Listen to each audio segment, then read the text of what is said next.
Feel the real fear with us.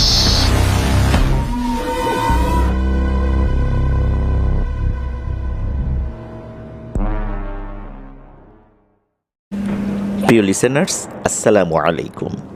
Feel the real fear with us. দেশ ও দেশের বাইরে যে যেখান থেকে আফরান দ্য হরর ওয়ার্ল্ডের আজকের হরর নাইটের ৮৮তম আয়োজনের সাথে যুক্ত হচ্ছেন বা পরবর্তীতে হবেন, সকলকে জানাচ্ছি শুভেচ্ছা ও ভালোবাসা। আশা করি সবাই ভালো আছেন, সুস্থ আছেন।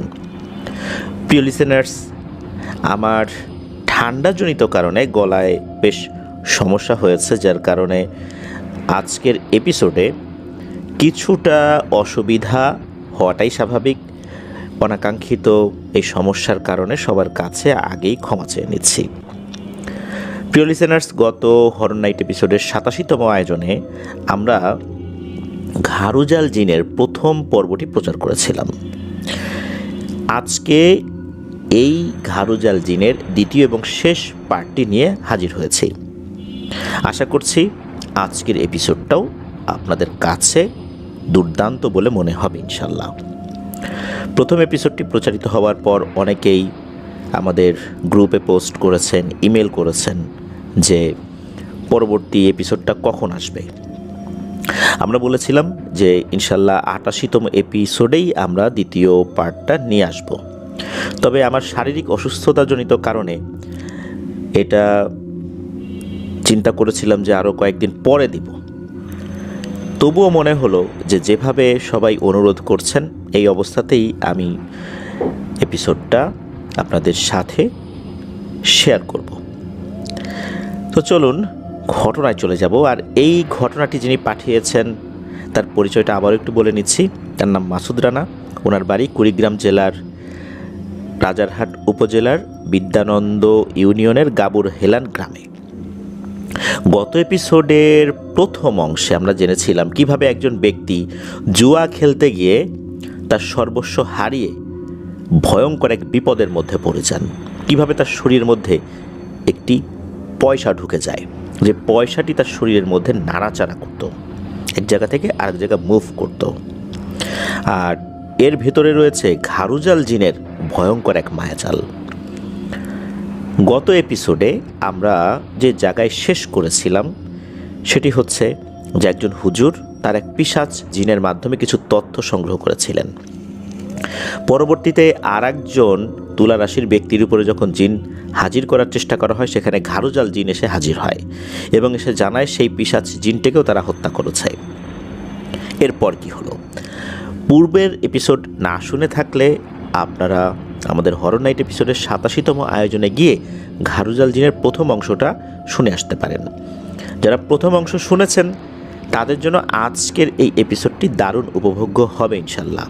তবে যারা প্রথম অংশ শোনেননি তাদের জন্য অনুরোধ করব, তারা প্রথম অংশটি শোনার পর আজকের এই এপিসোডের ঘটনাটি শোনার চেষ্টা করবেন, তাহলে আজকের এই শেষ অংশটি বুঝতে সুবিধা হবে। তো চলে যাব সেখানে যেখান থেকে গত এপিসোডে আমরা শেষ করেছিলাম। তুলারাশির লোকটি মাটিতে লুটিয়ে পড়ে গেল। তারপর হুজুর কিছু করার চেষ্টা করেও করেননি। তিনি তার ঘরের যেই জায়গাটাতে শুয়ে থাকতেন আর কি, সেখানে শুয়ে শুয়ে ভাবছিলেন এবং সবাইকে বলছিলেন, ঘারুজালের মতো এমন শক্তিশালী জিন বলছে যে আমরা বিপদে আছি, কিন্তু কি সেই বিপদ? ঘারুজাল জিনেরা কি বিপদে পড়েছে? পরের দিন সকালবেলা হুজুর যখন চলে যাবেন, মনসুর মিয়া ওনার স্ত্রী হুজুরের পায়ে পড়ে যান আর বলতে থাকেন, হুজুর আমার স্বামী আর বাচ্চাকে বাঁচানোর চেষ্টা করেন। হুজুরের মন গলে যায়, কিন্তু হুজুরের তো করার কিছুই নেই। তবে হুজুর এবার একটা ঠিকানা দেন এবং এটাও বলে দেন যে তিনি আমাদের বড় হুজুর, তার বয়স ৭০-এর উপরে। তিনি অবশ্য এই কাজগুলো অনেক আগেই বাদ দিয়ে দিয়েছেন। তো ওখানে যাবেন, আমার কথা বলবেন, সম্ভাবনা আছে যে উনি রাজি হবেন না, তবুও চেষ্টা করবেন, কারণ এই ধরনের কাজগুলো করার জন্য শারীরিক যেই সক্ষমতা দরকার হয় হুজুর সেটা হারিয়েছেন, যার কারণে উনি রাজি হবেন না। তাছাড়া উনি রাজি না হওয়ার কোনো কারণ নাই। যদি উনি মনে করেন যে আমি এই শেষ বয়সে এসে ওই ঝুঁকিটা নিতে পারেন, তাই ওনাকে বুঝিয়ে বলবেন। এই বলে হুজুর বিদায় নিয়ে চলে যান। সেই রাতে মনসুর মিয়ার বাড়িতে শুরু হয় ঝড় তুফান। প্রবল বেগে এই ঝড় তুফান হতে শুরু করে, সেই সাথে বৃষ্টিও হতে থাকে। আর বাইরে মনে হচ্ছে অনেকগুলো পায়ের শব্দ, আবার মারামারির শব্দ, ধস্তাধস্তির শব্দ, এরকম মনে হচ্ছে কেউ কুস্তি খেলছে, কাউকে উপর থেকে মাটির উপর আছাড় মারা হচ্ছে। এরকম আছাড় মারা যেরকম শব্দ হয় না, ধূপধাপ শব্দ, এরকম। মনসুর মিয়া, তার বাবা আর তার বোন জামাই এক খাটে ছিল, আর মনসুর মিয়ার মেয়ে, মনসুর মিয়ার স্ত্রী এবং তার বোন এক খাটে ছিল। তারা এক রুমে ছিল। তারা ভয় পাচ্ছিল। হঠাৎ বিকট শব্দে কাঠের দরজাটি খুলে ভেঙে পড়ে যায়, আর প্রবল বাতাসের কারণে ঘরের ভেতরে থাকা কুপিটাও নিভে যায়। ঘর একেবারেই অন্ধকার। তারা সেই অন্ধকারেই দেখতে পায় দুটো ছায়া মারামারি করতে করতে ঘরের ভেতরে এসেও মারামারি শুরু করে দিল। এইগুলো দেখে মহিলাদের দুইজন তো সেন্সলেস হয়ে যান ওই সময়। মনসুর মিয়া সহ আরও যেই পুরুষ সদস্যরা ছিলেন তারা ভয়ে খাটের নিচে ঢুকে যান। আর তখনই মনসুর মিয়া সেই হাতে ব্যথা হতে থাকে, আর খাটের নিচ থেকে উনি হাতের ব্যথায় চিৎকার করতে থাকেন। এক সময় ছায়া দুটি বেরিয়ে যায়। সেই রাত্রে তারা কুপি জ্বালিয়ে বসেছিল। মনসুর মিয়ার বাবা বলতে থাকেন, কালকেই ওই হুজুরের কাছে যেতে হবে, না হলে আমরা কেউই মনে হয় আর বাঁচতে পারবো না। রাত পার হলেই তারা ওই বড় হুজুরের বাড়িতে যান। হুজুরের বাড়িতে গিয়ে তাকে বলেন যে বড় হুজুর আমাদেরকে তো ওই হুজুর পাঠিয়েছেন, অর্থাৎ আগের যে হুজুর পাঠিয়েছিলেন তার কথা বলেন। হুজুর বলেন যে বাপুরে, আমি তো এখন এই কাজগুলো করি না, আপনারা তো ভুল জায়গায় চলে আসছেন, অন্য তো আরও হুজুর আছে, তাদের কাছে যান। মনসুর মিয়ার বাবা আর তার বোন জামাই কিছুতেই তো হুজুরকে ছাড়েন না। হুজুর কথা না বলেই মসজিদের দিকে চলে যেতে থাকেন। এদিকে তারা তো বসেই থাকেন। হুজুর একেবারে এশার নামাজ পড়িয়ে বাসায় ফিরে এসে দেখেন যে এরা এখনো বসেই আছে। হুজুরের মনটা এবার নরম হয়। হুজুর বলেন যে আপনারা মনে হয় অনেক মনে কষ্ট পেয়েছেন আমার কারণে, আমার কথার কারণে। আসলে এই কাজগুলো এখন আমি আর করি না, তার পেছনেও কারণ রয়েছে। আমি দেখি আগে খোঁজ নেই কি করা যায়, তারপর আপনাদের সাথে বসি। আপনারা আজ রাতে আমার মেহমান।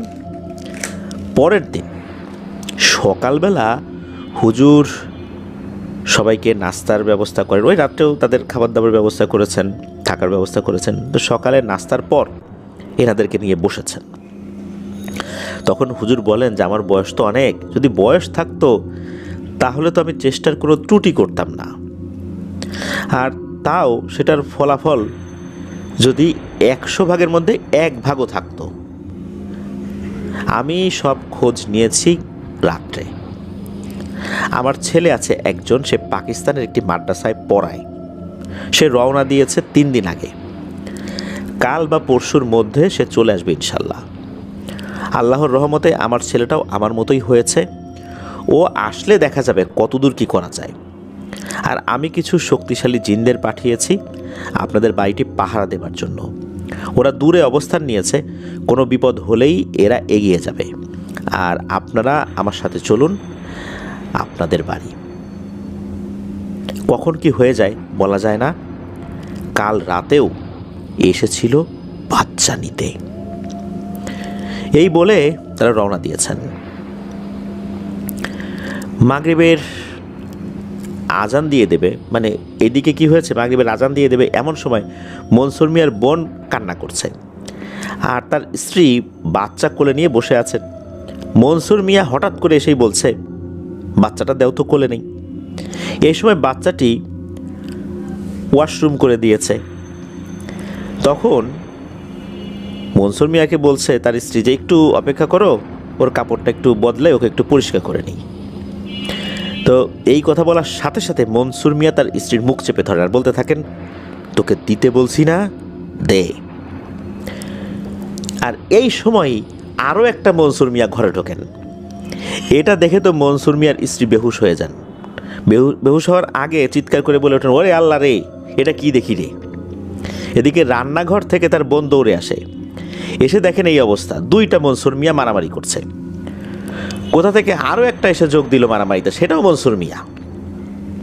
এখন এই যে উঠানের মধ্যে তিনজন মারামারি করছে, কে যে কাকে মারছে, কে যে আসল মনসুর মিয়া, এটা কেউ বুঝতে পারছে না। এদিকে তিনি তো দরজা বন্ধ করে জানালার ফাঁকা দিয়ে দেখছেন আর চিৎকার করছেন, এ কে কোথায় আসো, তাড়াতাড়ি আসো। মানুষ যখন আসা শুরু করেছে তখন মাগরিবের আজান দিয়ে দিয়েছে, আর ওই সময় ওই তিনজনই গায়েব হয়ে যায়। আর কিছুক্ষণ পর আসল মনসুর মিয়া আসেন, এসে শোনেন যে এই অবস্থা। সে বলে যে আমি তো ওষুধ আনতে গিয়েছিলাম, তোমাকে তো বলেই গেছিলাম। আর এর মধ্যে হুজুরাও চলে আসেন, তাকেও সব বলা হয় যেমন হয়েছে। হুজুর বলেন যে আর দেরি করা ঠিক হবে না, এদের ব্যবস্থা করতে হবে আজই। এই বলে হুজুর কিছুক্ষণ একা একটি রুমে ঢুকে পড়েন। রাত যখন আনুমানিক 9টা কি 10টা হবে, তখন হুজুর সবাইকে ডেকে বলেন যে আজ একটা অন্য ঘাড়ুজাল জিন এসেছিল বাচ্চাটিকে নেয়ার জন্য। তখন আরেকটি ঘাড়ুজাল জিন এসে বাধা দেয়। আমার পাহারায় থাকা আরেকটি জিন এসে অংশ নেয় মারামারিতে মনসুর মিয়ার রূপ ধরে। পুরো বাড়িটি একটি লাঠির সাহায্যে হুজুর ডাক দিয়ে দেন, আর বাসার সবাইকে বলেন আপনারা ঘরের দরজা দিয়ে ঘরের মধ্যেই থাকুন। আর হুজুর মনসুর মিয়াকে নিয়ে বাইরে বসে থাকেন। হুজুর সরাসরি জিন বন্দি করার প্রক্রিয়া শুরু করেন। হুজুর একটা জাল বিছিয়েছিলেন, ওই যে যেই দাগটা দিয়েছিলেন ওই দাগ দিয়ে এমন একটা মায়াজাল সৃষ্টি করেছিলেন যাতে করে ওই জিনগুলো প্রবেশ করা মাত্রই ওই বাড়ি থেকে যেন আর যেতে না পারে। হুজুর রুকিয়া শুরু করেছেন। হুজুর এবার একটা ঘটির মতো দেখতে জিনিস বের করেন আর সেটি হুজুরের সামনে রাখলেন। আর এই মনসুর মিয়ার পুরো মুখের কাপড়, মানে পুরো মুখটাই কাপড় পরিয়ে দিয়েছেন আর কি, আর মুখটা বেঁধেও দিয়েছেন। আর সেই সময় মনসুর মিয়ার আবারও হাতে ব্যথা হতে শুরু হলো। হুজুর এবার দোয়া পড়ছেন আর একটা করে লাঠি দিয়ে বাড়ি দিচ্ছেন ওই যে ঘটিটা আছে না, ওই ঘটিটার উপরে। এবার আকাশ বাতাস কাঁপিয়ে ঝড় উঠে গেল। এমন ঝড় উঠে গেল যে এই রান্নাঘরের মধ্যে গাছ ভেঙে পড়ল, রান্নাঘর ভেঙে তছনছ, শুরু হলো হইচই। আতঙ্কিত হলে মানুষ যেরকম শব্দ করে ওই রকম হইচই শুরু হয়ে গেছে। এবার আকাশটা আরও কালো হয়ে গেল, অন্ধকারে পুরো আশেপাশে ভরে গেল। অনেকক্ষণ চিৎকার চেঁচামেচি হলো, আর এরকম চললেও অনেকক্ষণ। হঠাৎ করে ঝড়ের বেগ আরও বেড়ে গেল। হুজুরও জোরে জোরে দোয়া পড়তে থাকলেন। আর এই সব কিছু দেখছিলেন ঘরের মানুষরা ঘরের ভেতরের যেই বেড়া আছে, এই বেড়া যে ছিদ্র আছে সেটা দিয়ে। তো এইভাবে মনে হলো অনেকক্ষণ চলছে চলছে, হঠাৎ করে মনে হয়েছে মারামারি শুরু হয়েছে। টিনের চালে শুরু হলো মারামারি। টিনের চালের উপর যদি কয়েকটা বিড়াল উঠে মারামারি করে কীরকম হয়, ওই রকম। এক সময় হুজুরের সামনে একটি জিনিস এসে দাঁড়ালো। মনে হচ্ছে অন্ধকারের ভেতরে আর একটা জমাট বাঁধা অন্য আর একটা অন্ধকার। ওই অন্ধকার অবয়বটা এসে হুজুরের কাছে গম্ভীর কণ্ঠেই মিনতি করে বলতে থাকলো, হুজুর আপনার কিন্তু ধারণাও নেই যে কি হতে চলেছে সামনে, দয়া করে আমার জিনদেরকে ছেড়ে দিন। লাখ লাখ জিন ও মানুষের প্রাণের সাথে জড়িত আছে এই সমস্যাটা। আপনার একটি সিদ্ধান্তের কারণে লাখ লাখ প্রাণ যাবে। এখানে যে অন্য আমার জাতির জিনেরা এসেছে তারা এই বাচ্চাটাকে নিয়ে যাবে, মেরেও ফেলবে। আপনি এখন কিছুই বুঝবেন না, আপনি দয়া করে ছেড়ে দিন। হুজুর তো ছাড়তে নারাজ। জিনটি বলে, হুজুর আপনার ধারণাও নাই যে আপনি কি ভুল করছেন। ওরা তো এটাই চায় যে আমরা আপনার কাছে বন্দী হই, আপনাকে আমি সব বলবো, যদি বন্দী না হই ওদের হাতে। এটা আমার ওয়াদা আপনার কাছে।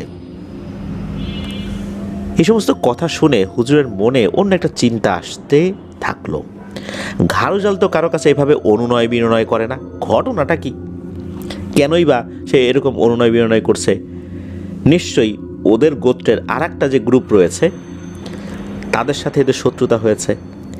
হুজুর যদি এদেরকে বন্দি করে তাহলে ওই গ্রুপটার সুবিধা। এ সমস্ত কথাবার্তা যখন শুনলেন, হুজুর মনে মনে সিদ্ধান্ত নিলেন যে উনি মুক্তি দেবেন। হুজুর তখন মুক্তি দিলেন সকল জিনকে, আর এটাও বললেন যে এই জিনদের নাম ধরে ধরে যে অমুক অমুক জিন বাচ্চাটাকে পাহারা দাও। হঠাৎ হুজুর আল্লাহ বলে চিৎকার দিয়ে ওঠেন। বাসার সবাই ভেবেছেন যে হুজুর মনে হয় বেঁচে নেই। চারদিকে সব কিছু নীরব হয়ে যায়। কেউ একজন দরজায় টোকা দিয়ে বলতে থাকেন, ভয় নেই, আপনারা দয়া করে বাইরে এসে হুজুর আর মনসুর মিয়াকে অন্য একটি ঘরে রেখে চলে আসুন। সবাই তো ভয় পাচ্ছিল বাহিরে যেতে। তারপর হুজুরের কথা চিন্তা করে ওটাই করা হয়। অন্য ঘরে তাদেরকে রেখে চলে আসেন সবাই। সকালবেলা তারা হুজুরের রুমে যান, গিয়ে দেখেন হুজুর যন্ত্রণায় কাতরাচ্ছেন। মনসুর মিয়ার বাবা হুজুরকে জিজ্ঞেস করেন, হুজুর কালকে আসলে হয়েছিল কি? হুজুর এবার বলেন যে আমার ছেলে পাকিস্তান থেকে দেশে এসেছে, আমি খবর পাঠিয়েছি এখানে আসতে, সন্ধ্যা নাগাদ ইনশাল্লাহ সে চলেও আসবে। ও আসলে দেখি যে এই যে ওরা এত রহস্যময় কথাবার্তা বলছে, এটার আসল রহস্যই বা কী? আমি নিজেও বুঝতে পারছি না আসল রহস্যটা আসলে কোথায়। হুজুর এই কথাগুলো বলছিলেন আর বুকের মধ্যে হাত দিচ্ছিলেন। তখন জিজ্ঞেস করা হয়, হুজুর কি হয়েছে আপনার? হুজুর বলেন, দেখবেন? দেখেন তাহলে। এই বলে হুজুর তার পাঞ্জাবির যে বোতাম আছে এই অংশটা খুলে ফেলেন। এরপর লোকজন দেখতে পেলেন যে বুকের ডান দিকে মৌমাছি কামড়ালে যেমন লাল হয়ে যায়, ফুলে থাকে, তেমন ফুলে আছে। তো হুজুরকে জিজ্ঞেস করলো, হুজুর এটা কি?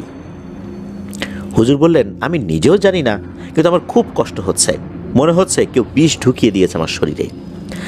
আজ রাতেই অবশ্য ইনশাল্লাহ জানা যাবে সব রহস্য। ওদিকে তখনও মনসুর মিয়া অজ্ঞান। হুজুর বলল যে আমাকে একটু একা থাকতে দিন, আপনারা মনসুর মিয়ার একটু সেবা শুশ্রূষা করেন। সন্ধ্যা নাগাদ হুজুরের ছেলে এই মনসুর মিয়ার বাড়িতে এসে পৌঁছায়। এখন প্রশ্ন আসতে পারে, মনসুর মিয়ার বাড়ি সে কিভাবে চিনল?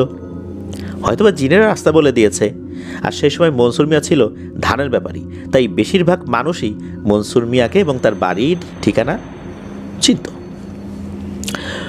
হুজুরের ছেলে আসার পর দেখেন বাবার অবস্থা তো খুবই খারাপ। তখন জিজ্ঞেস করেন যে এটা কিভাবে হলো। তার বাবা তাকে জানায় যে রুকিয়ার সময় এমনটা হয়েছে। তখন কিন্তু ফোলাটা আগের থেকে বেড়ে একদম কালো হয়ে গেছে। হুজুরের ছেলে বলল, আব্বা এখানে কি এমন জিন আছে যার জন্য আপনি আমাকে ডাকলেন বাড়ি থেকে? আর জীবদ্দশায় তো আমি কখনো দেখিনি যে আপনি যে দাগে বসেছেন সেই দাগ পার হয়ে আপনাকে ক্ষতি করতে পারে কোনো জিন। কে সেই জিন? হুজুর বললেন, রাত হলেই বাবা সব জানতে পারবা। সেই রাত্রে আবার আগের মতো সব কিছু করা হয়, সবাইকে ঘরের ভেতরে ঢুকিয়ে দিয়ে আবার সেই রুকিয়ার আয়োজন করা হয়। হুজুর খুব কষ্ট করে উঠে গিয়ে তার ছেলের সাথে বসেছেন, আর পাশে রয়েছে মনসুর মিয়া। এবার মনসুর মিয়ার গায়ের উপর জিন হাজির করার চেষ্টা করা হয়, কিন্তু যতই দোয়া পড়ছে মনসুর মিয়া হাতের ব্যথায় টিকতেই পারছে না। একসময় মনসুর মিয়া আবারও হুঁশ হারান। সারা তো হুঁশ হারাইছেন, দিনের বেলা একটা সময় হুঁশ আসছিল, তখন সেবা শুশ্রূষা করা হয়েছে। রাতের বেলা আবার যখন রুকিয়া শুরু করা হয়েছে আবার হুঁশ হারিয়েছেন। তখন সবাই চুপ। তখনই একটা ছায়া অবয়ব কোনখান থেকে এসে হুজুর আর তার ছেলের সামনে ধপাস করে বসায়। অবয়বটি বলে, আসসালামু আলাইকুম, আপনাকে ধন্যবাদ। আপনি যদি কাল উপকার না করতেন তাহলে আমরা বন্দী হয়ে যেতাম আর এক পর্যায়ে মারা যেতাম। আমাদেরকে ধরে নিয়ে যেত আমাদেরই জাতির ভাইয়েরা, অন্য কোনো গোত্রের কেউ না। হুজুর এবার প্রশ্ন করলেন, তোমরা তো ঘাড়ুজাল জাতির জিন, তোমরা আমার কাছে সাহায্য চাইলা কেন? আর তোমরা কেন এখানে এতটুকু বাচ্চাকে নিয়ে? তোমাদের কি এমন কারাকারি? কেন এই মনসুর মিয়ার মধ্যে একটা সাধারণ মানুষকে এত কষ্ট দিচ্ছ? কি চাই তোমাদের? আর এই মনসুর মিয়ার শরীরে তুমি আসলে না কেন, সরাসরি সামনে এসে বসলা কেন? জিনটি বেশ কিছুক্ষণ চুপ থেকে বলে, কিভাবে ঢুকবো হুজুর? আমার মালিক এই লোকটার শরীরে, এর শরীরে অন্য কোনো জিন আসতে পারবে না। আর এর ভেতর যে আমার মালিক আছে তা অন্য জিনেরাও জানে না। আমি চাইলেই আপনাকে কাল মিনতি না করে হত্যা করতে পারতাম, সেই ক্ষমতা আমার ছিল, কিন্তু আমি মিনতি করেছি আপনার কাছে। আপনি আমার জিনদের বন্দি করেছেন এমন একটা বিপদের সময়, আমি তখন বাধ্য হই অনুরোধ করার জন্য। এই লোকটার ভেতর আমার মালিক রয়েছে, আমার মালিককেও তো রক্ষা করতে হবে। হুজুর বলল, মানে তোমার আবার মালিক আসলো কোত্থেকে? তুমি না সর্দার? জিনটি বলল, আমি সর্দার কিন্তু মালিক নই। শুনুন তাহলে, এখন থেকে প্রায় অনেক বছর আগে আমাদের সম্রাটের দুটি সন্তান হয়, যমজ সন্তান। তাদের নাম রাখা হয় কালরিন, চাইরিন। তারা বড় হতে থাকে, আর আমাদের জাতির সবাই জন্ম থেকে কালো জাদু শিখত। এরাও কালো জাদু শিখত ছোটবেলা থেকেই। এদের কালো জাদুর পরীক্ষাও নেওয়া হতো মাঝে মাঝে। প্রথম পরীক্ষাতেই চাইরিন জিতে যায় আর কালরিন হেরে যায়। সেই থেকেই কালরিন মনে মনে হিংসা করত তার আপন ভাইকেই। কালরিনের লোভ ছিল সম্রাট হবার। আমরা ঘারুজাল জাতুর জিনেরা খুবই বদমেজাজি, অহংকারী আর ভয়ঙ্কর রাগীও বটে। কিন্তু এরা দুই ভাই ছিল দুই রকমের। কালরিনের জাদুর প্রতি টান বেশি। কালরিন ছোট থেকেই ভয়ঙ্কর ভয়ঙ্কর কালো জাদুর শিক্ষা লাভ করতে থাকে, যা ছিল এই বয়সে একদম বারণ। কালরিন খুব জেদি ছিল, আর চাইরিন ছিল খারাপ, তবে আমাদের দিক থেকে এটা তেমন খারাপ না। কালরিন বড় হয়ে সম্রাট হবার জন্য কালো জাদু শিখত আর অন্য জিনদের উপর প্রভাব বিস্তার করত। সে জিন হয়ে জিনদের উপর কালো জাদু করত এবং জিনদের শরীর দিয়ে কালো জাদু চর্চা করত। ধীরে ধীরে দুই ভাইয়ের মধ্যে ক্ষমতার নেশা বাড়তে থাকে। এরা দুই ভাই ভয়ঙ্কর জাদু করত, আর এর ফলে তাদের মধ্যে শত্রুতা বাড়তে থাকে। এই দুই ভাই যখন প্রাপ্তবয়স্ক হয়, তাদের মধ্যে শক্তির লড়াই দেওয়া হয়, যেখানে কালো জাদু দিয়ে লড়াই হয়েছিল। দুই ভাই সমান ক্ষমতা দেখায়, শরীরের শক্তির লড়াইও এরা সমান ছিল। আর আমাদের কোনো গোত্র নেই, দলও নেই, আমাদের পুরোটাই হলো একটা জাতি। আমাদের সম্রাট তখন সিদ্ধান্ত নেন দুইজনকে তিনি সম্রাট বানাবেন। সেই অনুযায়ী আমাদের সম্রাট সিদ্ধান্ত নেন, কিন্তু চাইরিন একটা ভুল করে বসে। সে অন্য এক জাতির মেয়েকে নিয়ে চলে আসে এবং জানায় এই মেয়েকে সে বিয়ে করবে, যেখানে অন্য জিনদের এখানে আসাই নিষেধ। আর সে অন্য আর একটা জাতির একজনকে নিয়ে এসে বলছে সে বিয়ে করবে। এটা শুনে আমাদের সম্রাট খুবই মন খারাপ করলেন। এটা তো হতে পারে না, ঘারুজাল জাতুর জিনের সাথে অন্যদের আসলে মিশবে না। ঘারুজাল জাতের জিন সম্পূর্ণই আলাদা। এদিকে সম্রাট তো মেনে নিতে পারছেন না, তবুও ইচ্ছের বিরুদ্ধে মেনে নিতে উনি বাধ্য হন। এই ফাঁকে সুযোগ পেয়ে যায় কালরিন। সে তার বাবার কানে বিষ ঢালতে থাকে, চাইরিনের বিরুদ্ধে বিভিন্ন কথা বলতে থাকে। সে এমন একটা কাজ করছে যে অন্য জাতির মেয়েকে বিয়ে করছে, সে যদি সম্রাট হয় তাহলে আমাদের জাতিটাই বিলুপ্ত হয়ে যাবে। এইভাবে যদি আমাদের অন্য ঘারুজাল জাতির জিন সদস্যরা এটা দেখে আর একটা গোত্রের জিন নিয়ে আসে, দেখা যাবে মানুষ নিয়ে আসছে, মানুষদের ভিতর থেকে কোনো মেয়েকে নিয়ে আসছে, বলছে যে আমি বিয়ে করব, তখন সম্রাট কীভাবে এটা মানা করবে? সে নিজেই তো অন্য আর একটা গোত্রের একটা মেয়ে জিনকে নিয়ে আসছে বিয়ে করার জন্য, আর বিয়েও করছে। এভাবে আমাদের জাতির যে মূল ধারা এটা নষ্ট হয়ে যাবে, এটা সংকর জাতিতে পরিণত হবে, আমাদের শক্তি কমতে থাকবে। এটা তো ঠিক না, এটা ঠিক হচ্ছে না। এভাবে তো আমরা আমাদের জাতির শক্তি নষ্ট হতে দিতে পারি না, আমাদের জাতিটাকে বিলুপ্ত হতে দিতে পারি না। বিভিন্ন জিনেদের জাতি এভাবে বিলুপ্ত হয়ে গেছে। এক গোত্রের সাথে আর এক গোত্রের বিবাহ শাদী হয়েছে, এরপর মানুষদেরকে নিয়ে আসছে, তাদের সাথে বিয়ে হয়েছে। এভাবে এই গোত্রের মধ্যে বিভিন্ন ধরনের সমস্যা হয়েছে। আমরা তো এটা করতে পারি না। এই ধরনের কথাবার্তা বলতে থাকে তার বাবার কাছে। সম্রাট এই কথাগুলোতে বেশ প্রভাবিতও হন। সম্রাট এবার মৌখিকভাবে ঘোষণাই দিয়ে দিলেন, আমার পর কালরিন সম্রাট হবে। এটা শুনে ছাইরিন যখন প্রশ্ন করে যে আমাদের দুইজনেরই তো সম্রাট হওয়ার কথা ছিল, এরকমই একটা চিন্তা করেছিলা, এখন আবার কেন কালরিন সম্রাট হবে? সম্রাট তখন এই প্রশ্নের উত্তর দেয় না। সম্রাট তার এই সন্তানকে এখন সহ্য করতে পারেন না। কিন্তু এই কালরিনের স্বভাব ছিল একদমই খারাপ। সে সম্রাট হবার ঘোষণার পর থেকে কাউকে দাম দিত না। এমনকি তার নিজের বাবা যে চলমান সম্রাট, বর্তমান সম্রাট, তাকেও সে দাম দিত না। এরকম অবস্থা বেশ কিছুদিন চলতে থাকার কারণে রাগে ক্ষোভে সম্রাট আবার একটি নতুন সিদ্ধান্ত নেন। দুই ভাইকেই তিনি সম্রাট বানাবেন বলে পুনরায় সিদ্ধান্ত নেন। সেই কথা অনুযায়ী সম্রাটের মাথায় একটা রাজকীয় পাথর ছিল, যেটা ঘাড়োজাল জাতির জিনেদের সম্রাটদের মাথায় এই পাথরটা থাকে। এই যে পাথরটা, এটা একটা বিশেষ পাথর। এই পাথর যার কাছে থাকবে সেই সম্রাট বলে গণ্য হবে। কিন্তু এই পাথর তো একটা, ওই পাথরটিকে দুইটি ভাগে যদি ভাগ করে দেওয়া হয় তাহলে দুইজনকে দেয়া পসিবল বা সম্ভব। এরপর এই পাথরটা দুই ভাইকেই দেয়া হয়। যখন এই পাথরটা দুই ভাগে ভাগ করে দুই ভাইকে দেয়া হয়, এরপর থেকে সম্রাটের শরীর খারাপ হতে থাকে। আমাদের জাতির যেই চিকিৎসক রয়েছেন তারা কিন্তু খুবই দুর্ধর্ষ প্রকৃতির চিকিৎসক।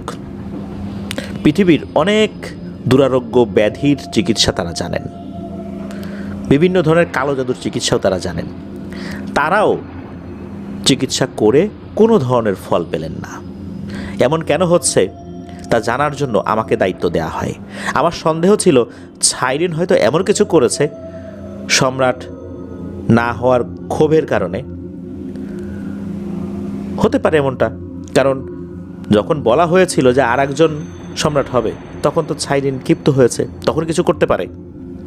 এখন না হয় সম্রাট দুজনকেই সম্রাট হিসাবে ঘোষণা দিয়েছেন, কিন্তু কিছুদিন আগেই তো উনি অন্য সিদ্ধান্তে ছিলেন। হয়তোবা ওই সময়ে ছাইরিন কিছু করেছে। আমি অনেক দিন ছাইরিনের পেছনে গুপ্তচর হয়ে কাজ করি, কিন্তু কিছুই পাই না। একদিন আমি দেখতে পাই কালরিন কোথায় যেন যাচ্ছে, সাথে কোনো জিন নেই, অথচ তার সাথে দেহরক্ষী থাকে। আমি তার পিছু নিতে শুরু করি। কালরিন একটি পাহাড়ে ঢুকে যায় আর মানুষের রূপ ধরে সে পাহাড়ে ঢোকে। সেই পাহাড়ে আরও একটা মানুষ ছিল। এই মানুষটা ওখানে আগে থেকেই ছিল। আমি বুঝতে পারি এই মানুষটা কোনো একটা তান্ত্রিক। এই দুইজনের সাথে অনেক কথা হয়, কিন্তু এক পর্যায়ে একটা কথা শুনে আবার পিলে চমকে যায়। সেই কথাটা ছিল এমন, যত তাড়াতাড়ি মরবে আমি তত তাড়াতাড়ি সম্রাট হব, আর তোকে অনেক শক্তিশালী বানিয়ে দেব। দেখিস না, বুড়োটা তো মরেই না। আমি এবার বুঝে ফেলি কালরিন এই তান্ত্রিককে দিয়েই কালো জাদু করেছে, তাও আবার নিজের বাবার উপরে। আমি গিয়ে সম্রাটকে সব জানাই। সম্রাট নিজের ছেলের এমন কর্মকাণ্ডে খুবই কষ্ট পান। সম্রাট এবার নতুন করে সবার সামনে আবারও ঘোষণা দেন, তোমাদের নতুন সম্রাট এখন থেকে ছাইরিন। দুইজনকে সম্রাট বানানোর চিন্তা করেছিলাম, সেটাও বাদ। এখন থেকে ছাইরিনই তোমাদের নতুন সম্রাট হবে। কিন্তু এখন আর সম্রাটের কথা দাম ছিল না, কারণ তার কাছে ওই পাথরটা তো নাই। পাথরটা তো দুই ভাগে ভাগ করে দেওয়া হয়েছে। এই দুই ভাইয়ের মধ্যে শুরু হয়ে যায় এখন লড়াই। দুই ভাইয়ের আলাদা আলাদা দল তৈরি হয়ে যায় আমাদের গোত্রের ভেতর থেকেই। ছাইরিনের পক্ষে একটা দল, কালরিনের পক্ষে আর একটা দল। অথচ আমরা একই জাতির, কিন্তু দুইটা দল হয়ে গেছে, দুইটা গোত্রের মতো হয়ে গেছে। এরা তো লড়াই করতে থাকে, আর এর মধ্যে আমাদের সম্রাট মারা যায় ওই তান্ত্রিকের কালো জাদুর প্রভাবে। কালরিন ওই তান্ত্রিককে তার অধীনে রেখে সুরক্ষা দেয়, কেননা ঘাড়োজাল জাতির জিনের সম্রাটের উপরে কোনো একজন মানুষ তান্ত্রিক কালো জাদু করেছে, এটা সাধারণ কোনো তান্ত্রিক নয়, এটা অসাধারণ কোনো এক তান্ত্রিক। যার কারণে কালরিন তার অধীনে রেখেই ওই তান্ত্রিককে সুরক্ষা দেয়।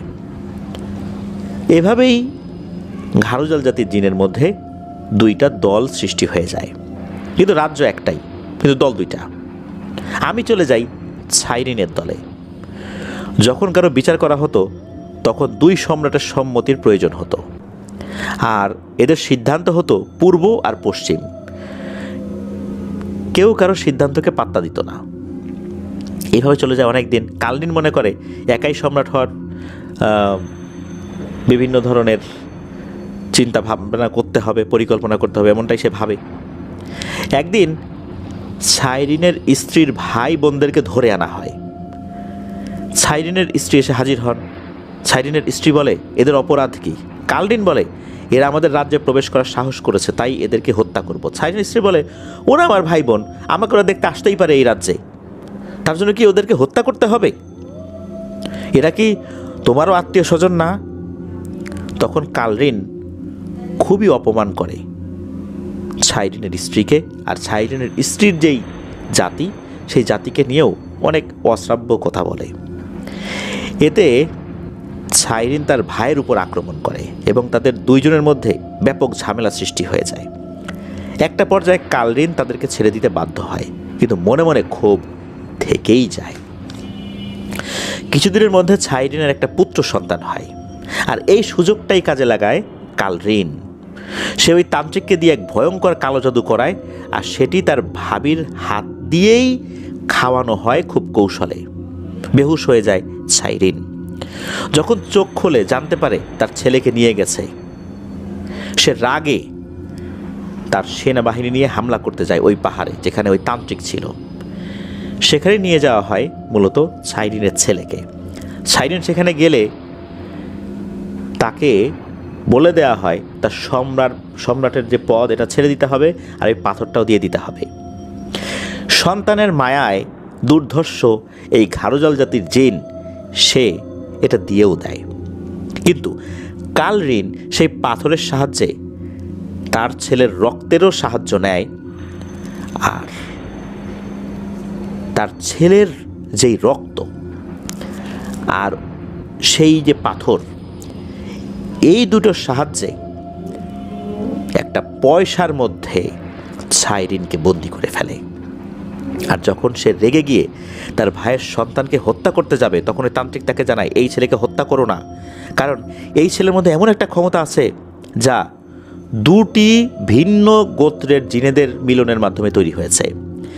এই ছেলেকে যদি 13 বছর বয়সে বলি দেয়া হয়, তাহলে কালরিন এমন একটা শক্তি পাবে যা অত্যন্ত বিরল শক্তি। তার ভিতরে এমন একটা শক্তি আসবে, সে একাই লক্ষ লক্ষ জিনের শক্তির অধিকারী হয়ে যাবে। লক্ষ লক্ষ জিনকে সে এক নিমিষে শেষ করে দিতে পারবে। সে যেখানেই যাবে, যত বড় জিনই হোক না কেন, কালরিনের কাছে মাথা নত করতে বাধ্য হবে। সে শয়তানের কাছাকাছি ক্ষমতা লাভ করতে পারবে। এ কথাগুলো যখন আমি শুনি, আমি তখন খুব ভয় পাই। যারা যারা ছাইরিনের দলে ছিল সবাইকে এক এক করে বন্দি বানিয়ে মরুভূমির কাছে নিয়ে রেখে দেয়। মরুভূমির বিভিন্ন জায়গায় তাদেরকে বন্দি বানিয়ে রাখে। আর আমি এটাও শুনে নেই যে ছাইরিনকে কিভাবে মুক্ত করা যাবে। এই পয়সার মধ্যেই আমার মালিক। এই জন্য আমি বলেছি যে আমার মালিক এখানে। আমি সহ আমার অধীনে থাকা কিছু জিন লুকিয়ে লুকিয়ে বিভিন্ন জায়গায় ঘুরে বেড়াতে থাকি। এবার ছাইরিনের স্ত্রীকেও বন্দি বানিয়ে নেয়, আর ছাইরিনের স্ত্রীর রাজ্যে গিয়ে সেই রাজ্যের পুরো জিন জাতিকে একদম ধ্বংস করে দেয়। তার স্ত্রী এখনও ওখানেই বন্দি। কালরিন চায় তার চোখের সামনে সন্তানকে হত্যা করতে, অর্থাৎ কালরিন চায় ছাইরিনের স্ত্রীর সামনেই যেই বাচ্চাটাকে ধরে আনা হয়েছে, বন্দি করা হয়েছে, অর্থাৎ ছাইরিনের সন্তানকে ছাইরিনের স্ত্রী অর্থাৎ ওই বাচ্চার মায়ের সামনেই বলি দেবে, হত্যা করবে। আমি তখন চুপ করে জীবনের ঝুঁকি নিয়ে সেই পয়সাটি আর ওই পাথরটি নিয়ে পালিয়ে যাই। আমি আর আমার সাথীর এক গোপন স্থানে পালিয়ে আছি। এখন যা কালরিন জানে না। তারা আমাদের হন্যে হয়ে খুঁজছে, আর মাঝে মাঝে তার সেনাবাহিনী আমাদেরকে খুঁজে পায় আর আমাদের সাথে লড়াই হয়। আমরাও আবার পালিয়ে যাই। এভাবে লুকোচুরি খেলাই আমাদের চলছে। এই সমস্ত কথা শোনার পর হুজুর বলেন, তাহলে এই বাচ্চাটার সাথে তোমাদের শত্রুতা কি? এ তো একটা মানুষের বাচ্চা, এর সাথে তোমাদের তো কোনো শত্রুতা হওয়ার কথা নয়। জিনটা আবার বলা শুরু করে, আমি চুপ করে শুনে নিয়েছি যে সাইরেনকে কিভাবে মুক্ত করা যায়। সেই অনুযায়ী ওই পাথর আর ওই পয়সাটি নিয়ে এসেছি। তার মধ্যে সাইরেন বন্দি। তার মুক্তির জন্য আমি অনেক জায়গায় গিয়েছি, বড় বড় জিনদের সাথে দেখা করেছি, বড় হুজুর কবিরাদের সাথে দেখা করেছি, কিন্তু সাইরেনকে মুক্তি করার একটাই উপায় রয়েছে, তার সন্তানের রক্ত দিয়ে ওই পাথরের মাধ্যমে কালো জাদু করলে সাইরেন মুক্তি পাবে। কিন্তু সাইরেনের তো একটাই সন্তান, তাও আবার কালরিনের কাছে বন্দি। ওই সন্তানকে যে কোথায় রেখেছে তা শুধু কালরিন ছাড়া আর কেউই জানে না। আমি একটা ভয়ঙ্কর কালো জাদু করি, এর ফলে সাইরেন মুক্তি না পেলেও মুক্তির একটা আশা পায়। ওই পয়সাটির উপর যখন কালো জাদু করি, তার কারণ হলো সাইরেন মুক্ত হতে পারবে না, কিন্তু কোনো মানুষের শরীরে ও মুক্ত হতে পারবে, কিন্তু ওই মানুষের শরীরে কোনো প্রভাব ফেলতে পারবে না, তাকে দিয়ে কোনো কাজ করাতে পারবে না। একটা আত্মা হয়েই ভিতরে থেকে যাবে, ভিতরে সে সব দেখবে শুনবে কিন্তু কিছু করতে পারবে না। সে যে মানুষের শরীরে থাকবে, সে সেটা দেখবে, সেটাও সে অনুভব করবে, সে যা করবে সাইরেন সেটাও ফিল করবে।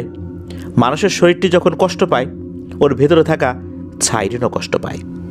তাই আমরা বিভিন্ন মানুষের শরীরে এই পয়সাটি দিতে থাকি, কিন্তু আমরা চাইলেই সবার শরীরে দিতে পারি না, তার অনুমতি লাগে। মনে যদি এক বিন্দুও ইতস্তত ভাব না থাকে বা ভয় না থাকে, তাহলে কিন্তু কাজ হবে না, এই পয়সা কাজ করবে না। এই পয়সার ভার সবাই নিতে পারে না। বেশিরভাগ মানুষ সাথে সাথে মারা যায়, সাথে সাথেও মারা যায়, আবার কিছুদিন পরেও মারা যায়। আর যারা মারা যায় না, তারা যদি তাদের পরিবার থাকে, যদি তাদের সন্তান হয়, এই সন্তানটা হবে জিন এবং মানুষের সন্তান। অর্থাৎ যেই ব্যক্তির শরীরে এই পয়সাটি থাকবে, তার যদি সন্তান হয়, তার ঔরসে সন্তান জন্ম নেবে, সে জিন এবং মানুষের সন্তান হবে, কারণ তার শরীরে সাইরেনের উপস্থিতি রয়েছে। আমরা অনেক খুঁজেছি কিন্তু সঠিক শরীর পাইনি। যদিও ঠিক শরীর পেয়েছি, কিন্তু বাচ্চাটি জন্ম নেওয়ার সাথে সাথেই মারা যায়, অর্থাৎ ওই সন্তানটি বাঁচে না। এখন থেকে 2 বছর আগে যে ফয়েজ লোকটি ছিল, তার সন্তান জীবিত জন্ম হয়েছিল, আমরা খুব খুশি হয়েছিলাম, তার স্ত্রীকে আমরা পাহারা দিতাম। কিন্তু বাচ্চা জন্ম নেওয়ার 40 দিনের দিন রাতে কালরিনের অনুগত জিনেরা এসে আমাদের কাছ থেকে বাচ্চাটি নিয়ে মেরে ফেলে। কারণ বাচ্চাটি যদি জীবিত থাকে, তাহলে আমরা সাইরেনকে মুক্ত করতে পারবো, আর বাচ্চাটি যদি মারা যায় তাহলে তো আমরা পারবো না। এখন মনসুর মিয়ার সন্তানকে আমরা নিয়ে যাব, তা না হলে বড় বিপদ হয়ে যাবে। কালরিনকে কোনোভাবেই আমরা আটকাতে পারবো না, তাকে আটকাতেই হবে। সাইরেনের সন্তানের বলির যে আয়োজন করা হয়েছে, সেই আয়োজনটা বন্ধ করার জন্য। আর এই বাচ্চাটির উপর যখন কালো জাদু করে রক্ত বের করে নেওয়া হবে, তখন এই বাচ্চাটি মারা যাবে, কারণ এর শরীরে মানুষ এবং জিনের রক্ত রয়েছে। এতটুকু বাচ্চার উপর কালো জাদু করলে এই ধকল এই বাচ্চা সহ্য করতে পারবে না, এই কারণে বাচ্চাটা মারা যাবে। আর এটা ছাড়া আমাদের উপায়ও নাই, কারণ আমার মালিককেও মুক্ত করতে হবে, তার সন্তানকেও বাঁচাতে হবে। সবগুলো কথা হুজুর শুনলেন, বললেন এই বাচ্চাটা তো নিষ্পাপ, বাচ্চাটার তো কোনো দোষ নাই। তখন জিনটা বলে, দোষ কি দোষ না সেটা বোঝার ক্ষমতা আমরা হারিয়েছি। আপনার মালিক যদি বন্দী থাকতো, আপনার মালিকের সন্তানকে যদি বলি দেওয়ার উদ্দেশ্যে সেই বাচ্চার মায়ের সামনেই বলি দেবে এমন আয়োজন করা হয়, তাহলে আপনি কি দোষ কি না দোষ এটা কি বুঝবেন? আমিও বুঝি না। আপনার মানুষ হিসাবে এই জিনিস বুঝতেন না, আমরা জিন হিসাবে কিভাবে বুঝবো সেটাই বলেন। আমার শুধু একটাই চাওয়া, আমার মালিককে মুক্ত করতে হবে, আর কালরিনকে হত্যা করতেই হবে। আর আমার মালিকই একমাত্র সেই জিন যে কালরিনকে মারতে সক্ষম, আমরা পারবো না। কালরিন যে ধরনের কালো জাদু করে, এটা কাটানোর ক্ষমতা শুধু আমার মালিক সাইরেনেরই রয়েছে, আমরা এটা পারি না।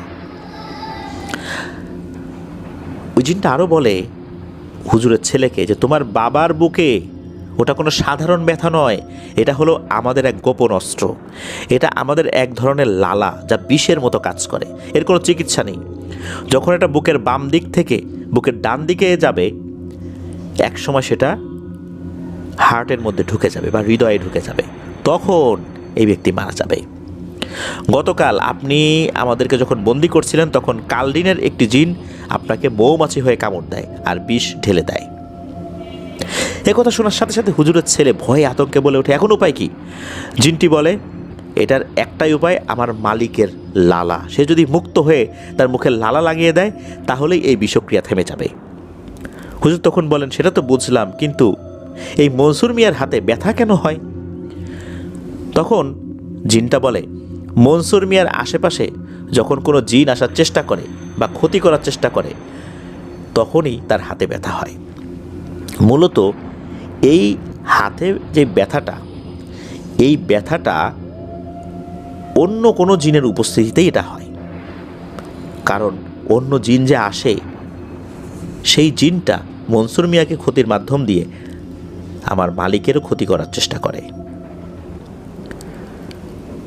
মনসুর মিয়ার কাছে যখন অন্য জিন আসে আমার মালিককে হত্যা করার জন্য, তখন আমার মালিক মনসুর মিয়ার শরীর থেকে বেরিয়ে আসার চেষ্টা করে, আর তখন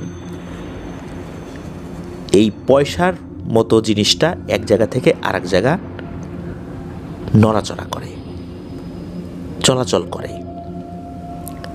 এই জন্যই মনসুর মিয়ার হাতে তীব্র ব্যথা হয়। হুজুর বলেন, তাহলে এখন উপায় কি? জিনটি বলেন, কোনো উপায় নেই, আজকে ৩৯তম দিন, ৪১তম দিনের দিন আমরা এই বাচ্চাটিকে নিয়ে যাব। হুজুর তখন বলেন, নিয়ে যাবা মানে? তুমি তো কথা দিয়েছিলে নিয়ে যাবা না। জিন বলে, আমি সব বলার কথা দিয়েছি, বাচ্চা নিয়ে যাব না এই কথা তো আমি আপনাকে একবারও বলি নাই। তারপর তোমাদের 2 দিন সময় দেয়া হলো, এর মধ্যে যদি তোমরা কোনো উপায় বের করে মালিককে মুক্তি দিতে পারো তাহলে আমরা ওই বাচ্চাটিকে নিয়ে যাব না, আমাদের দরকারও নাই, সময় মাত্র 2 দিন, মনে থাকে যেন। তোমরা যদি কোনো উপায় বের করো তোমাদের পদ্ধতি অনুযায়ী, দেখো পারো কি না, কিন্তু মনে রেখো সময় 2 দিন, এরপরে কিন্তু আমরা কোনো কথাই শুনবো না। আমরা আমাদের যে সমস্যা, এই সমস্যার কথা কিন্তু বলেছি, সুতরাং এখন কিন্তু আমাদেরকে আর খারাপ ভাবার কারণ নাই। হ্যাঁ, আমরা খারাপ, আমার মালিককে বাঁচানোর জন্য, মালিকের সন্তানকে বাঁচানোর জন্য, মালিকের স্ত্রীকে বাঁচানোর জন্য আরও যদি খারাপ হতে হয় আমরা সেটাই হব। এই বলেই ওই চিন্তা চলে যায়। হুজুর আর হুজুরের ছেলে ভাবতে থাকেন কি করা যায়, কারণ ওরা ওদের মালিক এবং মালিকের সন্তানকে বাঁচানোর জন্য, মালিকের স্ত্রীকে বাঁচানোর জন্য যে কোনো কিছু করবে। এটা আসলে থামানোর উপায় নেই বললেই চলে। হুজুরের ছেলে বলেন তার বাবাকে যে, বাবা তোমারও তো প্রাণের ঝুঁকি আছে, আমি তোমাকে তো হারাতে দিতে চাই না। হুজুরের ছেলে বাড়ির সবাইকে নিয়ে বসে। হুজুরের ছেলে বলেন, আপনাদের সমস্যার সমাধান করতে এসে এখন আমার বাবার প্রাণের ঝুঁকি সৃষ্টি হয়েছে, কীভাবে এই সমস্যার সমাধান করবো আমি জানি না। তারপর আল্লাহ ভরসা, আল্লাহর উপর ভরসা আমরা রাখবো, দেখি কি সমাধান বের হয়। এই বলেই মনসুর মিয়া, হুজুর আর হুজুরের ছেলে গত 2 দিন থেকে একটা ঘরে ছিলেন, মানে ওনারা টানা 2 দিন একটা ঘরে ছিলেন। ছেলে বলেন যে এই 2 দিন আমাদেরকে ডাকবেন না। 2 দিন পার হয়ে যায়। 2 দিন পর হঠাৎ সন্ধ্যার সময় তারা রুম থেকে বের হন। হুজুরের ছেলেকে অনেক ক্লান্ত লাগছিল। হুজুরের ছেলে বলেন, আমাদেরকে কিছু খাবার দিন। তাকে জিজ্ঞেস করা হলো, মনসুর মিয়ার বড় হুজুর কোথায়? ছেলে বলে যে ওনারা আছেন অচেতন অবস্থায়। এরপর হুজুরের ছেলে বলা শুরু করলেন, আমি গত 2 দিন থেকে আমার বড় বড় শক্তিশালী জিনেদেরকে দিয়ে খবর সংগ্রহ করার চেষ্টা করি যে এই সাইরিনকে মুক্ত করার কোনো উপায় আছে কিনা, আমার বাবার শরীরে যে বিষ আছে তা কাটানোর কোনো কিছু আছে কিনা। আমার জিনেরা আমাকে জানায় যে এটা তাদের জানার মধ্যে নাই। আমি অনেক শক্তিশালী জিনেদের কাছে খবর পাঠাই, সবাই একই কথা বলে যে এর কোনো বিকল্প নাই, কোনো উপায় তাদের জানা নাই। এর মধ্যে একটা দিন আমার কাছে খবর আসে যে তাদের খুব সম্মানিত এক বুজুর্গ জিন রয়েছে, তিনি চেষ্টা করলে এর সমাধান বের করলেও করতে পারেন আল্লাহর ইচ্ছায়, কিন্তু উনি এখানে আসবেন না। কারণ এরকম বুজুর্গ জিনেদেরকে কোথাও ডাকাটা সম্মানের মধ্যে পড়ে না, এতে তারা অসম্মানিত বোধ করতে পারেন, আর এটা আদবের খেলাফ। আমাকে যেতে হবে তার সাথে দেখা করার জন্য। উনি কারো ডাকে সাড়াও দেন না, উনি কোথাও আসেনও না, সবাই তার সাথেই দেখা করতে চায়। এমনকি জিনেরাও তার সাথে দেখা করতে যায়, মানুষও তার সাথে দেখা করতে চায়। সশরীরে মানুষকে তার সাথে দেখা করতে হবে। তার সাথে দেখা করার একটাই উপায়, সশরীরে দেখা করতে হবে। আমি সেই দেখাটি করেছি। আসলে উনি কিভাবে দেখা করেছিলেন এটা জানা যায়নি। ধারণা করা হয় হয়তোবা শক্তিশালী কোনো জিনের সাহায্যে সশরীরে ওই জিনের সাথে উনি দেখা করেছিলেন, জিনদেরই কোনো যানবাহন দিয়ে। তো এরপরে উনি বলতে থাকেন যে জিনদের শিখিয়ে দেওয়া যে নিয়মগুলো, সেই নিয়মগুলো আমি একটি নির্দিষ্ট স্থানে গিয়ে করতে থাকি। আমি চোখ বন্ধ করে আমল করতে থাকি। অনেকক্ষণ পর আমার কানে সালাম ভেসে আসে, আমার নাম ধরে কেউ ডাকতে থাকে। আমি চোখ খুলে দেখতে পাই আমি একটা অন্য জগতে। ওই বুজুর্গ জিন আমাকে জানায় যে বাবা, তোমার হঠাৎ এখানে আসার কারণ কি?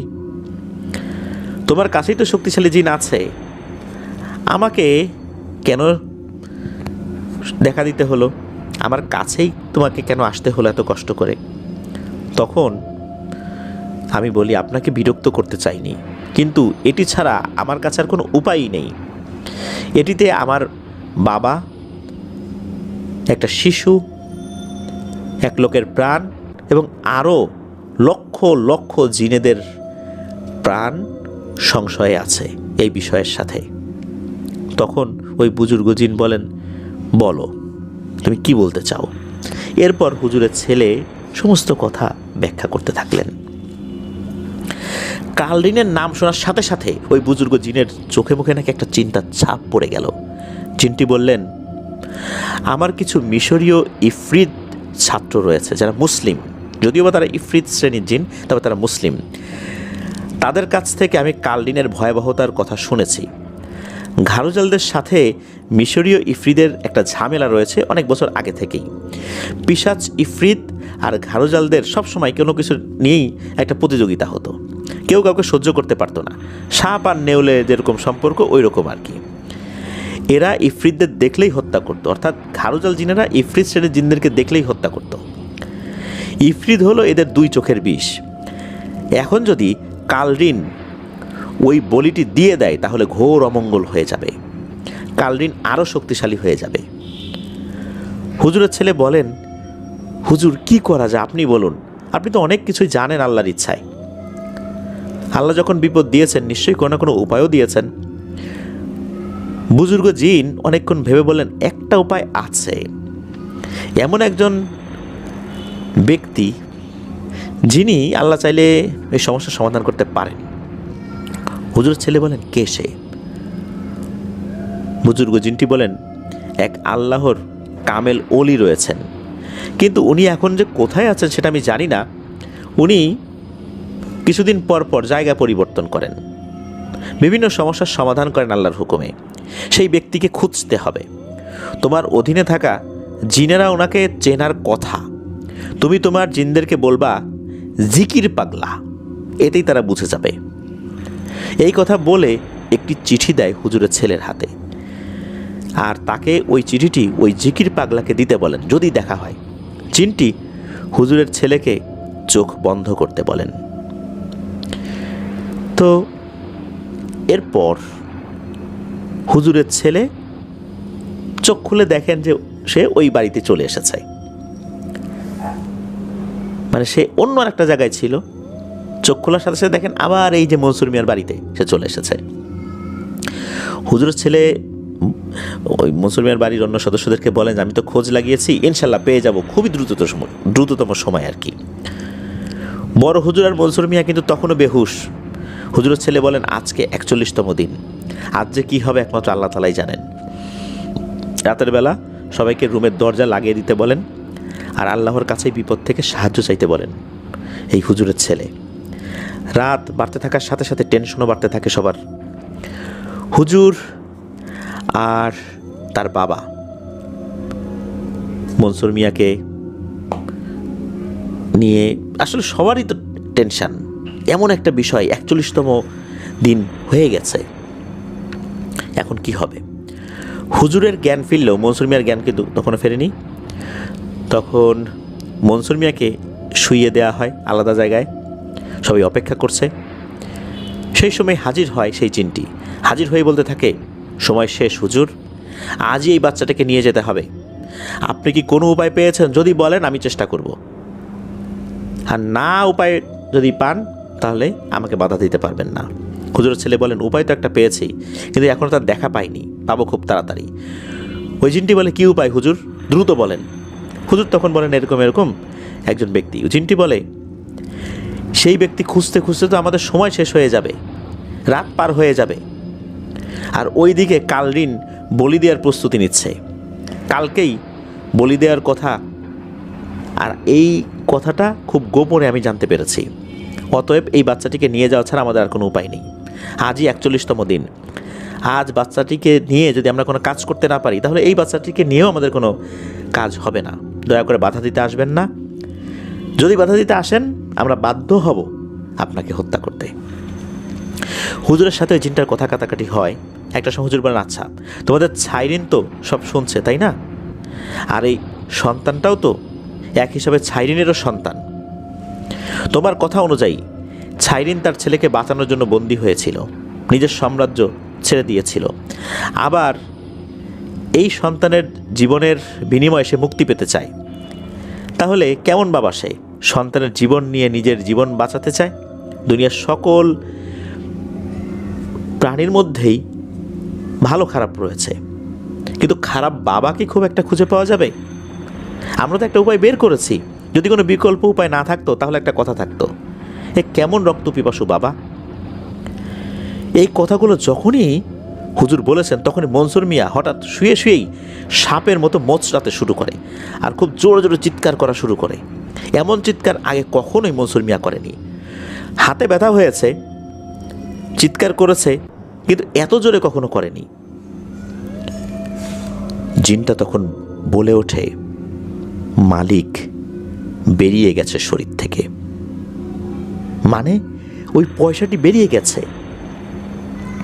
আপনি জানতে চাইছিলেন না বাবা কেমন হয়? বাবা এমনই হয়, যে নিজের সন্তানের জন্য নিজের সাম্রাজ্য, নিজের প্রাণও দিয়ে দেয়।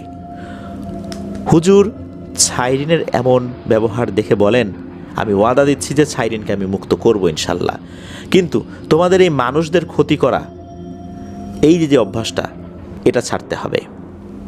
জিনটা বলেন, আগে আমার মালিককে মুক্ত করুন, তারপর এই বিষয়ে আমরা কথা দিব। এই কথাগুলো যখন হচ্ছে, তখন সেই জিনটাই বিচলিত হয়ে জানায় যে ঘাড়ুজাল আর মিশরীয় কিছু ইফরিতরা এখন হাত মিলিয়েছে। তারা এদিকেই আসছে, এই বাড়িঘর উল্টে দিয়ে হলেও এই বাচ্চাটিকে হত্যা করবে। আর সেই সময় হুজুর বলেন, আলহামদুলিল্লাহ। তারপর তিনি নিজে নিজে কথা বলা শুরু করলেন। তখনই মনে হচ্ছে দক্ষিণ দিক থেকে একটা দমকা হাওয়া তাদের এই দিকে আসছে। হুজুর বিড়বিড় করে কি যেন পড়লেন। তারপর হুজুর হঠাৎ উঠে এসে মনসুর মিয়ার পরিবার যেই ঘরে দরজা বন্ধ করেছিল, সেই ঘরে এসে ডাক দিলেন, কিন্তু কেউ আর ভয়ে দরজা খুলছে না। হুজুর বললেন যে আমি খোলো, তবুও কেউ খুলছে না। এবার মনসুর মিয়ার বাবা বললেন যে আপনি অমুক সূরাটা পড়ুন তো। তারপর হুজুরের ছেলে যখন সূরা পড়ল, তখন বুঝতে পারলেন যে হ্যাঁ, কোনো সমস্যা নাই। কারণ মানা করা ছিল যে কোনোভাবেই যেন দরজা না খোলা হয়। যেহেতু সূরা পড়েছে, তার মানে এটা কোনো খারাপ জিন না। ঘর থেকে হুজুর বাচ্চাটিকে কোলে নিয়ে বাইরে গেলেন, আবারও দরজা লাগিয়ে দিতে বললেন। অনেকক্ষণ হয়ে যায়, বাড়িতে এখন ঝড় উঠে গেছে। গাছপালাগুলো মনে হচ্ছে দুমড়ে মুচড়ে যাচ্ছে। ওদিকে আশেপাশের যে ঘর বাড়ি রয়েছে, সেই বাড়ির লোকজনও কিন্তু টের পাচ্ছে কিছু একটা হচ্ছে। অন্ধকারে তারা সেই বাড়ির বেড়ার ফাঁকা দিয়ে কিছু দেখার চেষ্টা করলে ওইভাবে কিছু একটা দেখতে পারছে না। এদিকে বাইরে যে কী হচ্ছে এটা শোনাও যাচ্ছিল না তীব্র বাতাসের শব্দের কারণে। অনেকক্ষণ এভাবে চলল, সব কিছু আস্তে আস্তে কমে যেতে থাকে। একটা সময় বাড়ির চারদিকে অন্য ভাষায় কথা বলতে থাকে, অনেকগুলো মানুষের কণ্ঠের মতো কিছু একটা। হুজুর তার বাবাকে ডাকতে থাকে, বাবা বাবা বলে। তার বাবা যখন উত্তর দেয় তখনই হুজুর আলহামদুলিল্লাহ বলে ওঠে। আর ওই বাচ্চাটা তখনও কান্না করেই যাচ্ছিল। এমন সময় মনসুর মিয়ার কণ্ঠ শোনা যায়। হুজুর তাদের অন্য ঘরে নিয়ে গেলেন আর বাড়ির সবাইকে বললেন, আলহামদুলিল্লাহ, চিন্তা করবেন না, সব ঠিক হয়ে গেছে আল্লাহর রহমতে। এটা তো শুনে বাড়ির লোকদের খুশির আর শেষ নাই। স্বামী সন্তানকে ফেরত পাওয়া গেছে। পরের দিন সকালবেলায় তারা দৌড়ে যান সেই ঘরে যেখানে সবাই ছিল। গিয়ে দেখেন মনসুর মিয়ার স্ত্রী, তার স্বামী, সবাই ঠিকঠাক আছে আলহামদুলিল্লাহ। বাচ্চা ঠিক আছে, মনসুর মিয়ার স্ত্রী ঠিক আছে, মনসুর মিয়া ঠিক আছে। সবাই একে অন্যকে আলিঙ্গন করে। এই যে কি এক খুশির আনন্দ, তা আসলে না দেখলে বিশ্বাস করা যাবে না। সবাই তো খুশি, সবাই হুজুরকে অনেক ধন্যবাদ দেন। এরপর হুজুরের কাছে শুনতে চান আসলে হয়েছিলটা কি, কারণ তারা তো ঘরের মধ্যে ছিল, এর ভিতরে যে কী ঘটনা ঘটলো এটা তো আসলে জানা যায়নি। হুজুর এবার বলতে শুরু করেন যে সেই জিনের সাথে আমার যখন কথা হয় তখন আমার জিনেরা খবর নিয়ে আসে যে আমরা ওই পাগলা, মানে জিকির পাগলার খোঁজ পেয়েছি। তাকে এই চিঠিটি দিলে তিনি আর দেরি না করে অজু করে আর সেই অজুর পানি আমাদেরকে দিয়ে দেন, আর বলেন ওই পাথরটি ধুয়ে সাথে সাথে পাথরটি ধুয়ে আর সাথে ওই পয়সাটি বের করে এটাও ধুতে হবে, মানে পাথর ধুতে হবে, পয়সাটিও ধুতে হবে। বাচ্চাটির এক হাতে পাথর, অন্য হাতে পয়সাটি রেখে বাচ্চাটিকে এই পানি কিছুটা খাইয়ে দিতে হবে। ইনশাল্লাহ আল্লাহ চাইলে ভালো হয়ে যাবেন। তেমনটাই করা হয়। ধীরে ধীরে যখন বাচ্চাটির কান্না বাড়তে থাকে তখনই ওই কালরিনের জিনগুলো ইফরিদের সাথে এসে যায়, হামলা করতে থাকে। যে ইফরিতগুলো এই ঘারুজাল জিনদের চোখের বিষ, কালরিন নিজের স্বার্থ হাসিলের জন্য ইফরিতদের সাথে চুক্তি করেছিল। এদিকে এরা একসাথে চলে এসেছে হামলা করতে। আর আমি এইগুলো কাজ করার আগেই আমার কাছে আসা মুসলিম ইফরিতদের ডাকি, তারাও আসে। শুরু হয়ে যায় সাইরিন আর আমার ডাকা ইফরিদের সাথে কালরিন আর মিশরীয় ইফরিতদের লড়াই। অর্থাৎ একদিকে আমার ডাকা ইফরিদের জিনেরা সেগুলো রয়েছে, সাইরিনের অনুগত কিছু ঘারুজাল জিন রয়েছে, এদিকে কালরিনের অনুগত ঘারুজাল জিন আর মিশরীয় ইফরিত যারা কালরিনের অনুগত হয়ে এসেছে, এদের লড়াই শুরু হয়ে যায়। চারদিকে কি ভয়ঙ্কর একটা অবস্থা। ঠিক এই সময় বাচ্চাটির হাত থেকে পয়সার পাথরটি পড়ে যায়, আর এই পয়সাটি একা একাই লাফাতে থাকে, নাচতে থাকে। আর সেই সময় পয়সাটি থেকে একটু একটু করে ছায়ার মতো কিছু একটা বের হয়ে আসতে থাকে। কিছুক্ষণের মধ্যে আমি বুঝতে পারি সাইরিন বের হচ্ছে। ঠিক ওই সময় আমি আমার চোখ নামিয়ে নেই। আমি যদি আরেকটু তাকাতাম তাহলে আমি মারাই যেতাম। আমার সাথে থাকা জিনগুলো সরে যায়। সাইরিন বের হয়ে একটা হুঙ্কার দেয়। এই হুঙ্কারে কালরিনের সবাই পালিয়ে যায়, কারণ সাইরিন কিন্তু সম্রাট, তারও কিন্তু অনেক কালো জাদু জানা, তারও শক্তি কম না। বিশেষ একটা পদ্ধতিতে তাকে এই পয়সার মধ্যে আবদ্ধ করে ফেলা হয়েছিল। সবাই তো পালিয়ে গেল, আমার ডাকা ইফরিতগুলো ভয়ে পালিয়ে যায়। তখনই সাইরিনের দলের সেই সর্দার যে আমার সাথে কথা বলেছিল সে আসে, আর এরা দুজন আরবি ভাষায় কথা বলতে থাকে। তারা খুব খুশি। আর ওই সাইরিনের জিনটি আমার বাবার দিকে ইশারা করে আরবিতে বলে, আপনি তো সব শুনেছেন, এই লোকটি আমাদের সাহায্য করেছে, তাকে এখন আপনি সাহায্য করুন।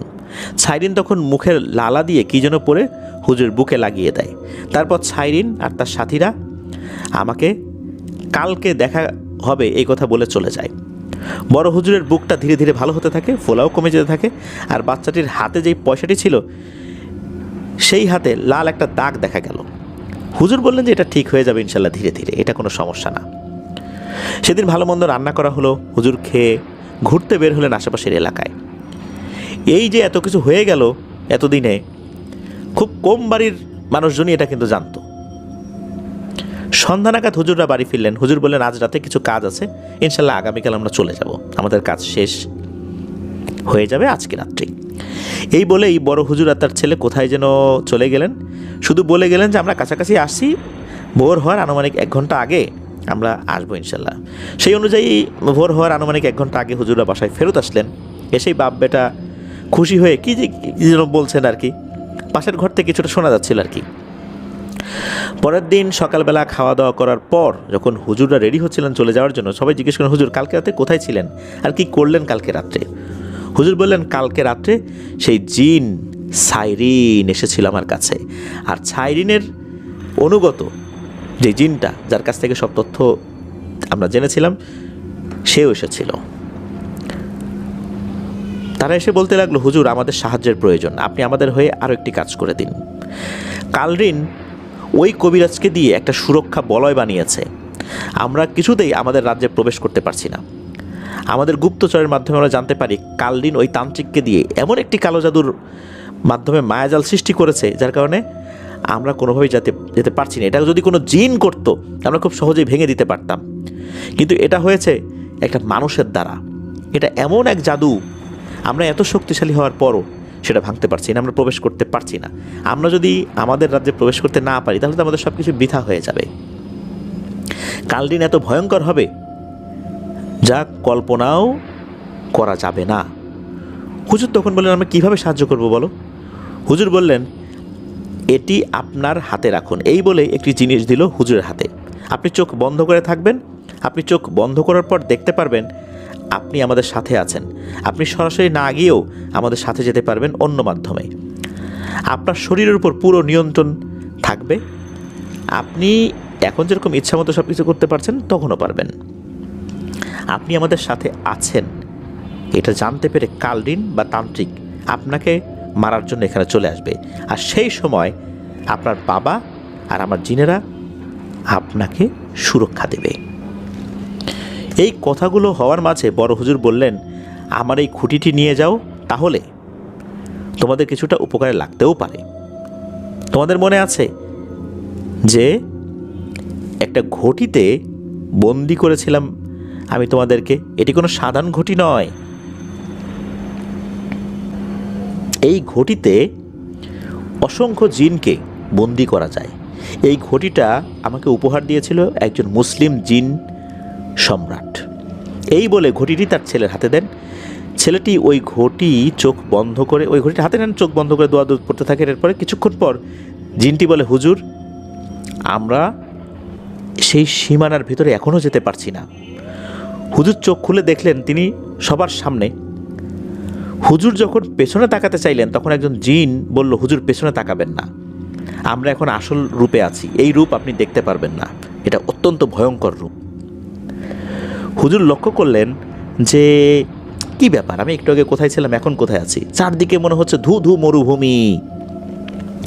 মরুভূমিতে চাঁদের আলোতে বা মরুভূমিতে চাঁদ তারার যে আলো খুব সুন্দর দেখা যায়, মরুভূমির একটা অন্য রূপ আছে, ওই রকম মনে হচ্ছিল। আর মরুভূমিতে যে বালিগুলো রয়েছে মনে হচ্ছে বালিগুলো লাল রঙের, এরকম মনে হচ্ছে আর কি তার কাছে। হুজুর তখন কিছু বালি হাতে নিয়ে দোয়া পড়ে ফু দিলেন, সামনের দিকে ছুঁড়ে দিলেন। তারা তখন কিছু দূর সামনে গেলেন, তারা দেখতে পেলেন দূর থেকে কারা যেন আসছে। সাইরিন পেছন থেকে একটা কি যেন ভাষায় ডাক দিল, আর সাথে সাথে কোথা থেকে যেন হাজার হাজার জিন মাটি থেকে উঠে আসতে লাগলো। সাইরিন এবার হুজুরকে বললেন, আপনি মাটির দিকে তাকিয়ে থাকুন, কারণ এরা খুব ভয়ঙ্কর রূপে আছে, আসল রূপে আছে, এটা দেখলে আপনি ভয় পেতে পারেন, আমরা চাই না যে আপনি ভয় পান। এই বলেই সাইরিনের মাটি থেকে উঠে আসা এই সেনাবাহিনী আর কালরিনের সেনাদের মধ্যে হঠাৎ করেই যুদ্ধ লেগে যায়। আর কিছুক্ষণ পর সাইরিনের জিনটি এসে বলে, হুজুর আপনাকে আমি নিতে এসেছি, কালরিন এখানে নেই, বলি দেওয়ার জন্য বাচ্চাটিকে তান্ত্রিকের কাছে নিয়ে গেছে। হুজুরকে নিয়ে যায় সেই জায়গাতে, গিয়ে হুজুর দেখছেন এখানে খুব মারামারি, একজন তান্ত্রিক এখানে বসা। হুজুর বুঝে যান এই তান্ত্রিক কালো জাদু করে কালরিনকে সাহায্য করছে। হুজুরে বসে বসে সেই কালো জাদুগুলো কাটাতে লাগলেন রুকিয়ার মাধ্যমে।